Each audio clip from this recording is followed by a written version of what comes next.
माहौल बनाया जाता था कि इस कारण जीते।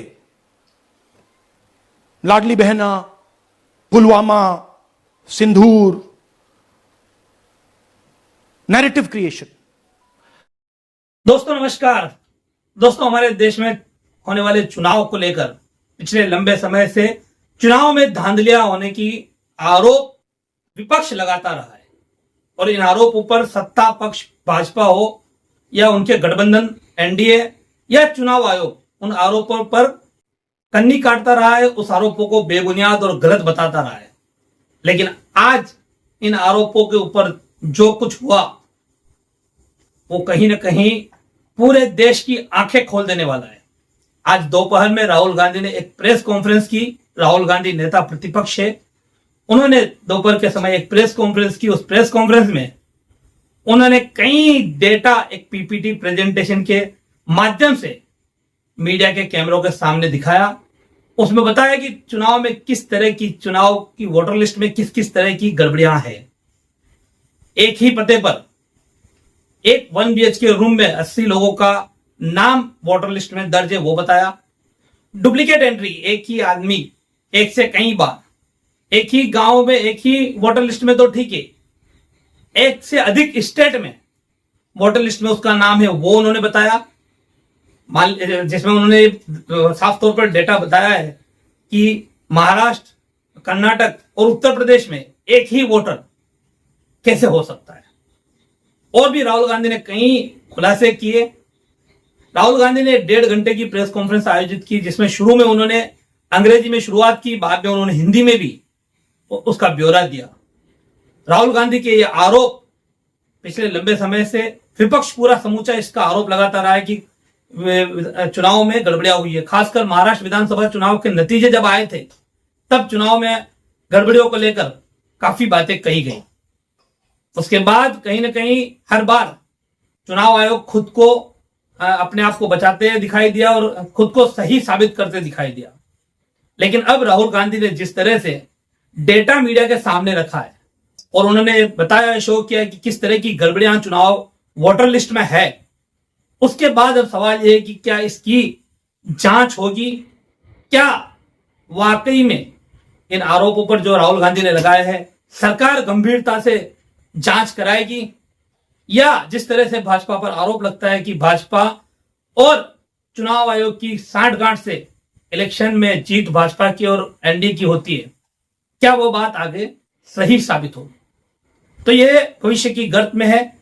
फिलहाल आगे इस वीडियो में आप देखिए किस तरह से राहुल गांधी ने अपने उस प्रेस कॉन्फ्रेंस में साफ साफ शब्दों में अलग अलग मुद्दे निहाय उन्होंने आरोप लगाए। फिलहाल इस वीडियो में इतना ही।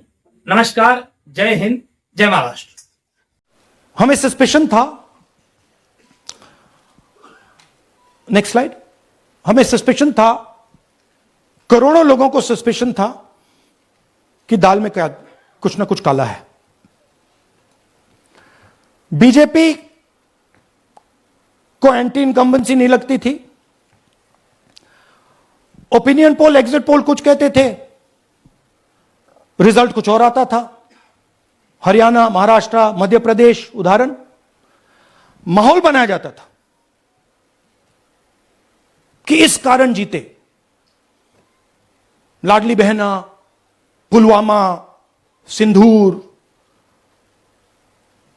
Narrative creation. और फिर इलेक्शन कमीशन कोरियोग्राफ शेड्यूल बनाता था। जब कागज के वोट पड़ते थे हिंदुस्तान एक दिन में वोट करता था, बट अब इलेक्ट्रॉनिक वोटर मशीन है, महीने लगते हैं। उत्तर प्रदेश के मतलब 5 स्टेजेस हो गए, महाराष्ट्र में 3-4 लगा दो, असम का टाइमिंग चूज करो, हरियाणा का टाइम बदल दो, महाराष्ट्र का टाइम बदल दो। तो इसके कारण हमें सस्पिशन हुआ कि कुछ ना कुछ है। उसके बाद महाराष्ट्र में, और मैंने पब्लिकली कहा, लोकसभा में भाषण दिया, महाराष्ट्र में पता लगा कि 5 महीनों में 5 साल से ज्यादा वोटर लिस्ट में आए। लोकसभा में हमारा गठबंधन जीतता है, विधानसभा में धज्जियां उड़ जाती हैं, पता भी नहीं लगता हमारा गठबंधन कहां गायब हो गया। 1 करोड़ नए वोटर विधानसभा में वोट करते हैं। लोकसभा में नहीं किया, विधानसभा में किया। इलेक्शन कमीशन कहता है 5:30 बजे बहुत भारी वोटिंग हुई। हमारे पोलिंग बूथ के वर्कर्स कहते हैं 5:30 बजे कोई भारी वोटिंग नहीं हुई थी, कोई लाइनें नहीं थी। तो महाराष्ट्र में पहली बार दिखने को मिला कि कुछ ना कुछ गलत है। हमने अपना इन्वेस्टिगेशन शुरू किया क्योंकि सबूत नहीं था, कंजेक्चर था, हमें लगता था, एनजीओ वालों को लगता था, मीडिया वालों को लगता था, विपक्ष की पार्टियों को लगता था, बट सबूत, क्लियर सबूत नहीं था। तो हम झिझक के बोलते थे। मैं थोड़ा कम झिझक के बोलता था जनरली। प्रेस कॉन्फ्रेंस की महाराष्ट्र के बाद कि देखिए, इलेक्शन कमीशन से हमने कहा समझाइए ये हुआ कैसे, 1 करोड़ नए वोटर कैसे आए, लोकसभा में एक नतीजा, विधानसभा में दूसरा नतीजा। आर्टिकल लिखा, रीजनल न्यूज़पेपर्स में डाला, महाराष्ट्र में डाला, बहुत चला महाराष्ट्र में,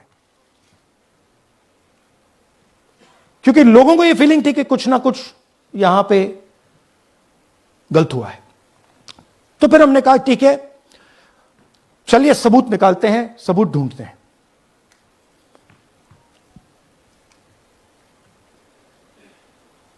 हर स्टेप पे इलेक्शन कमीशन हमें मदद नहीं कर रही थी, उल्टा जिन चीजों को हमें जरूरत थी वो नहीं दे रही थी, बहाने बना रही थी। हमने उनसे डिजिटल वोटर रोल मांगा, इलेक्ट्रॉनिक फॉर्म में वोटर लिस्ट दे दीजिए, नहीं दे सकते। एक बार नहीं, अनेक बार डेलीगेशंस गए, मैंने चिट्ठी लिखी, चलता गया, कुछ नहीं। फिर कहते हैं कि 5:30 बजे वाला मामला था महाराष्ट्र में, तो कहते हैं सीसीटीवी फुटेज को हम 45 दिन में खत्म कर देंगे, डिस्ट्रॉय कर देंगे। बड़ा स्ट्रेंज रिएक्शन है। आज 21वीं सदी में आप अनलिमिटेड डेटा एक ड्राइव पर रख सकते हो, पूरा हिस्टोरिकल डेटा आप 50-100 साल का रख सकते हो एक छोटी सी हार्ड ड्राइव में, और इसी उसको डिस्ट्रॉय करना चाहती, क्यों? सीसीटीवी फुटेज डिस्ट्रॉय करना चाहते हैं, क्यों? वोटर लिस्ट डिस्ट्रॉय करना चाहती है, क्यों? ये सवाल थे, जवाब अब बताता हूं। इन्वेस्टिगेशन हमने कर्नाटक में शुरू किया। कर्नाटक में क्यों? क्योंकि हमारी पोलिंग हमें बता रही थी कि हमें 16 सीट, हम लोकसभा में 16 सीट जीतेंगे और 9 सीटें हम जीते, 7 सीटों में हम हारे। तो हमने उन 7 सीटों पे फोकस किया और उसमें से हमने एक चुनी, महादेवपुरा। इसमें बड़ा अजीब नतीजा था। 2024 में कांग्रेस पार्टी को 626-208 वोट मिलते हैं, बीजेपी जीतती है, तकरीबन 30,000 वोट से जीतती है, मगर 7 में से 6 असेंबली हारती है और एक असेंबली में धड़ाके से स्वीप करती है। तो हमने इस पे फोकस किया और ये जो नंबर है, महादेवपुरा में इनकी जो लीड थी 1,14,000, इस पे हमने, इस नंबर पे हमने फोकस किया। इलेक्शन कमीशन ने हमें डेटा इस प्रकार दिया है, 7 फुट 200-300 किलो। अब इसमें प्रॉब्लम क्या है कि अगर हम वोटर को निकालना चाहते हैं, मान लीजिए आपका चेहरा है, आपको आइडेंटिफाई करना चाहते हैं, तो आपकी फोटो को हमें सारी की सारी फोटोज के साथ कंपेयर करना पड़ता है। हर फोटो को देख देख कर ये फोटो ये है, तो आप सोचिए कितना काम है। अगर एड्रेस निकालना है तो आपके एड्रेस को अलग सारे के सारे एड्रेसेस से कंपेयर करना पड़ता है, बहुत भारी काम है। हमारा जो काम हो गया, थोड़ा फोकस हो गया, क्योंकि लोगों ने कहा कि देखिए ये मतलब इसमें ही हमें 6-7 महीने लगेंगे, इसमें 6 महीना लगा है। और हर कागज को हमने आइडेंटिफाई किया है, कैटलॉग किया है, फोटोग्राफ निकाली है, कंपेयर की है, 6 महीने लगे। यह है चोरी। 1,250,000 वोट की चोरी 5 तरीके से होती है। Duplicate voter, fake and invalid addresses, bulk voter in single address, invalid photo, misuse of form 6। Duplicate voter मतलब एक व्यक्ति 3, 4, 5, 6 बार वोट कर रहा है, या उसका नाम 5-6 बार आ रहा है। फेक इनवैलिड एड्रेस मतलब या तो पता है ही नहीं या फिर फेक है। बल्क वोटर सिंगल एड्रेस, एक बेडरूम का घर है, उसमें 50 लोग का एड्रेस है, और जब हम वहां जाते हैं वहां लोग ही नहीं है, वोटर ही नहीं है। इनवैलिड फोटो, या फोटो है ही नहीं, या फोटो इतनी छोटी है कि उसको पहचाना नहीं जा सकता। और finally misuse of form 6। Form 6 नए वोटर्स के लिए होती है, जो 18 साल का होता है, पिछले इलेक्शन में जिसने वोट नहीं किया उसके लिए होती है। मतलब 18 से 22-23 की एज होनी चाहिए उसकी। तो इसका जबरदस्त मिसयूज हुआ है। अब थोड़ा दिखाते हैं। यह देखिए, गुरकीरत सिंह डांग, इनका नाम बूथ नंबर 116, 124, 125 एंड 126 में 4 बार। जूम इन कीजिए। यह देखिए, गुरकीरत सिंह डांग, फादर्स नेम रणबीर सिंह डांग, हाउस नंबर A413। तो वो दिखाइए, गुरकीरत कौर डांग, सॉरी, गुरकीरत सिंह डांग, हाउस A413, पूरब मैनर। 4 बार आता है। और ये सिर्फ एक व्यक्ति नहीं है, हजारों व्यक्ति हैं। ये मैं आपको लिस्ट दिखा देता हूं। ये है डुप्लीकेट वोटर की लिस्ट, देख लीजिए। ये सब डुप्लीकेट वोटर्स हैं।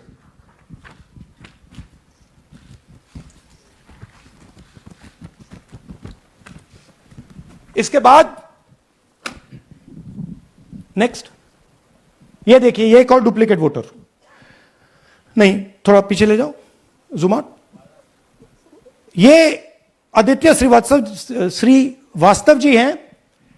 ये महाराष्ट्र में वोट कर, इनका नाम महाराष्ट्र में है, कर्नाटक में है, उत्तर प्रदेश लखनऊ में है, और कर्नाटक बेंगलोर अर्बन में है। 4 बार आता है। Same photo, same address. दूसरा नाम दिखाइए। ये है विशाल सिंह। ये कर्नाटक में इनका नाम है, 2 बार कर्नाटक में आता है, और 1 बार देखिए, ये वाराणसी में साहब वोट कर रहे हैं, वोटर लिस्ट में है। थोड़ा जूम आउट कीजिए। और ऐसे हजारों लोग हैं। 11,000 वोट ऐसे चोरी हुआ है। ठीक है। Next, fake address. या तो एड्रेस है ही नहीं, या फिर address 0, house number 0, street number 0। दिखाइए, हाउस नंबर 0 देखिए, मुनियप्पा जी, मंजुला मुनियप्पा जी का हाउस नंबर 0। अच्छा, ये देखिए, टेकराज सबकाता, इनका फादर का नाम DFOIGAIDF, हाउस नंबर 0 में रहते हैं। हस्बैंड्स नेम इनका, नीचे जाइए, टिक्का कुमारी आचार्य, नेम YTDR, किसी ने ऐसे ही टाइप कर दिया है, YTDR QPF। अच्छा, जूम आउट। और जब हम इन एड्रेसेस को वेरीफाई करने जाते हैं तो कोई एड्रेस नहीं है। 40,000 ऐसे वोटर हैं, या एड्रेस 0 है या फिर एड्रेस है ही नहीं। Next, bulk voters in single address. Single bedroom का घर है, 80 वोटर रह रहे हैं उसमें। दिखाइए, जूम इन कीजिए। अलग अलग नाम, अलग अलग परिवार।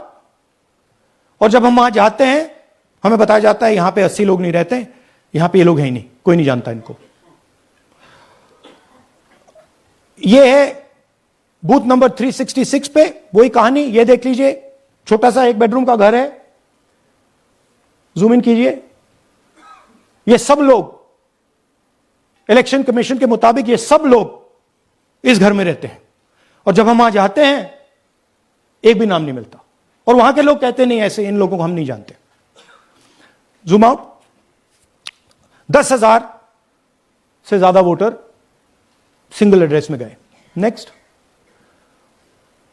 एक और तरीका, कमर्शियल एस्टेब्लिशमेंट में लोगों के नाम डाल दो।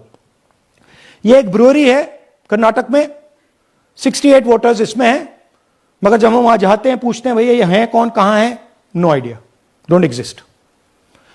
अलग अलग परिवार के हैं, एक साथ रह रहे हैं इस ब्रूअरी में, पता नहीं। नेक्स्ट, इनवैलिड फोटोग्राफ, यह बहुत बड़ा तरीका है। इसमें या तो इनकी फोटो है ही नहीं पोलिंग वोटर लिस्ट पे, या फिर इतनी छोटी है कि पहचानी नहीं जाती। देख लीजिए, ये देख लीजिए, और ये सब नाम है इनके, ये सब लोग हैं जिनकी फोटोग्राफ नहीं है और या फिर दिखाई नहीं देती। Zoom out. हां, 4132। Next, misuse of form 6। आपने सुना होगा नए वोटर्स मोदी जी को वोट करते हैं, आता है मीडिया में। फॉर्म 6 नए वोटर्स के लिए है। मैं आपको आज नए वोटर बनाने का तरीका दिखाता हूं, कैसे मैन्युफैक्चर किए जाते हैं। ये देखिए, शकुन रानी जी हैं, 13/9/23 को ये नई वोटर, फर्स्ट टाइम वोटर बनती हैं। इनकी एज क्या है, दिखाओ जरा।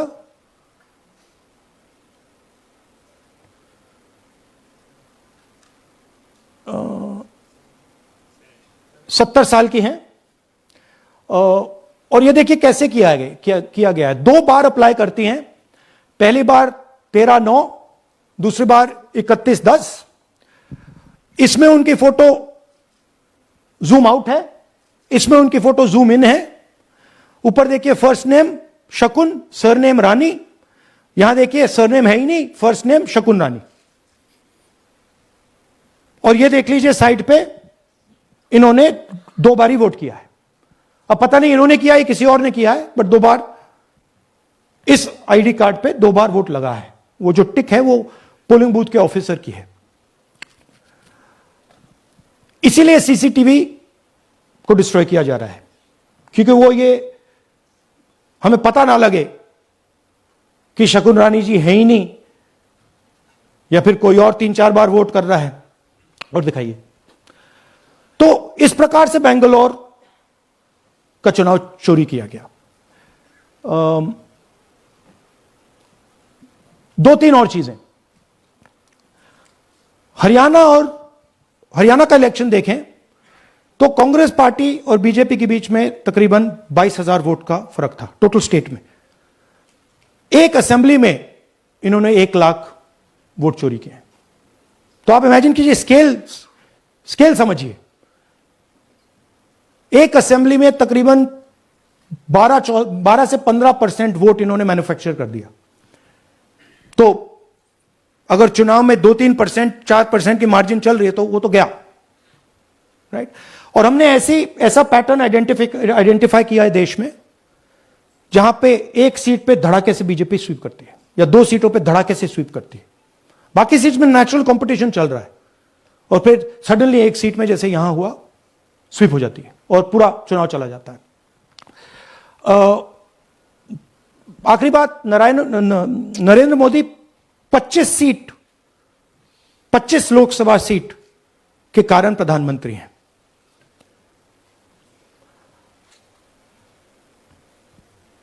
हमें इलेक्शन कमीशन यह डेटा इसलिए नहीं दे रहा है क्योंकि अगर हमने जो यहां महादपुरों में किया, अगर हम इसे बाकी लोकसभाओं में करा देंगे तो देश की डेमोक्रेसी की, लोकतंत्र की सच्चाई बाहर आ जाएगी। ये अब एविडेंस है, ये क्रिमिनल एविडेंस है, और इलेक्शन कमीशन देश में पूरे एविडेंस को डिस्ट्रॉय करने की सोच रहा है। मैंने जैसे कहा 21वीं सदी है, एक हार्ड ड्राइव पे आप पूरा डेटा रख सकते हो, 100 साल 200 साल का डेटा रख सकते हो, जितना रखना है रख दो। मगर इलेक्शन कमीशन 45 दिन में सीसीटीवी को खत्म करना चाह रहा है, वोटर लिस्ट नहीं दे रहा है। तो they are colluding with the BJP, they are helping the BJP destroy the election system in India. अब आपके कोई सवाल हो? एक एक करके और इसी मुद्दे पर ये सॉरी लास्ट, ये मिसयूज ऑफ फॉर्म 6, 33,000 लोग हैं, नाम है यहां पे सबके, ये आप देखिए। इनकी एज भी है, 98, 96, 95, 89, 88, 72, 67, 57। यहां पे इस पूरे पैक में 18 से 23 का कोई नहीं। तो this is new voter manufacturing, ये है नया वोटर, यंग वोटर। हमारे चैनल सैफ न्यूज लाइव पर अपने व्यापार और सेवा से संबंधित विज्ञापन प्रसारण हेतु दिए गए मोबाइल नंबर पर संपर्क करें।